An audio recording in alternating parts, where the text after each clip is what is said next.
ట్రంప్కు big shock ఇచ్చే ఆలోచనలు Russia China ఉన్నాయా? ప్రస్తుతం ఈ అంశానికి సంబంధించి చర్చ జోరందుకుంటోంది. ఇటు అమెరికా కూడా భయపడుతోంది. ట్రంప్ టారిఫ్ల నేపథ్యంలో ఇండియాకు రష్యా చైనా భారీగా ఆఫర్ని ప్రకటించడం జరుగుతోంది. ఇండియన్ వస్తువులను తన మార్కెట్లోకి ఆహ్వానిస్తూ చైనా కూడా ప్రకటించింది. ఇప్పటికే ఇండియన్ గూడ్స్కు వెల్కమ్ చెప్పింది రష్యా. రష్యా నుంచి ఆయిల్ కొంటున్నందుకు భారత్పై 50% టారిఫ్స్ విధించారు ట్రంప్. టారిఫ్స్ అంటే సుంకాలు, అంటే అదనంగా 50% అదనపు. భారత్పై ఇప్పటికే 25% ప్లస్ 25 మొత్తంగా 50% టారిఫ్స్ విధించాడు ట్రంప్. మరోవైపు రష్యాలో పర్యటిస్తున్నారు విదేశాంగ మంత్రి జయశంకర్.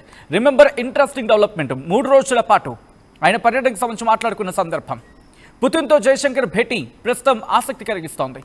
ఎందుకంటే ఇక్కడ గుర్తు చేసుకోండి, కొద్ది రోజుల క్రితం national security adviser, remember national security adviser Ajit Doval వెళ్ళి మాట్లాడిన సందర్భం. ఇలా నెలలు కూడా తిరగలేదు ఇంకా. ఇప్పుడు మళ్ళీ విదేశాంగ మంత్రి జయశంకర్ వెళ్ళి మాట్లాడుతున్న సందర్భం. ఆ తర్వాత పుతిన్ ఇటు భారత్ పర్యటనకు రాబోతున్నారు. ఒక్కసారి ఆ సీక్వెన్స్ చూడండి, ఆ ఆర్డర్ చూడండి.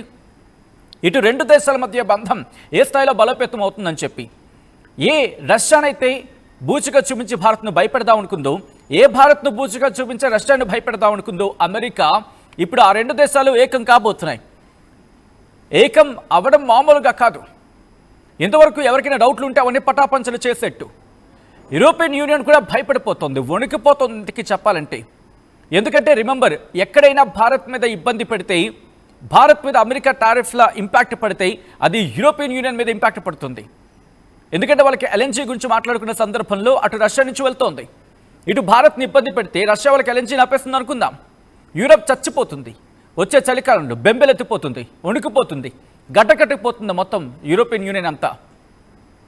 చలికి అక్కడ వాళ్ళకి గ్యాస్ లేకపోతే కష్టం. మొత్తం ఆ ప్రాంతం అంతా కూడా గడ్డకట్టుకుపోవడమే. అందుకే భయపడుతున్నారు.